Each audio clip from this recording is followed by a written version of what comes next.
Difficile de connaître l'ampleur du mouvement, mais depuis les annonces du contenu de la réforme gouvernementale sur les retraites par Elisabeth Borne, tous les syndicats ont appelé à manifester ce jeudi 19 janvier. Santé, école, transport, énergie, cela concerne tous les secteurs. Mais je vous le disais, difficile d'avoir une idée précise de l'ampleur de la mobilisation. Nous avons contacté de nombreuses mairies et services concernés et la plupart étaient encore dans l'attente de chiffres. En ce qui concerne l'éducation, le principal syndicat du primaire, le SNUIP-FSU, indiquait que 70% des enseignants pourraient faire grève ce jeudi. Des enseignants qui rentrent traditionnellement assez tard sur le marché du travail, pas avant 24 ou 25 ans en raison de longues études, et donc une profession particulièrement mobilisée contre cette réforme des retraites. Le risque, c'est donc de voir de nombreuses écoles fermées ce jeudi.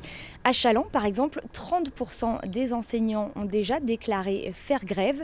La ville assurera un service minimum. En revanche, en ce qui concerne le personnel municipal qui assure les services de cantine ou du périscolaire, il ne pourra pas être remplacé. Concernant les transports et notamment le service Impulsion qui dessert toutes les communes de l'agglomération lyonnaise, là aussi il va y avoir des perturbations. Environ 20% des conducteurs de bus sont d'ores et déjà déclarés grévistes.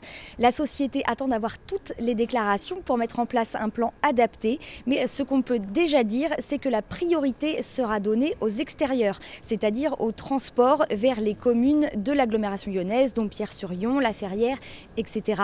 C'est donc le centre-ville de La Roche-sur-Yon qui sera le plus impacté par les perturbations si vous devez vous organiser.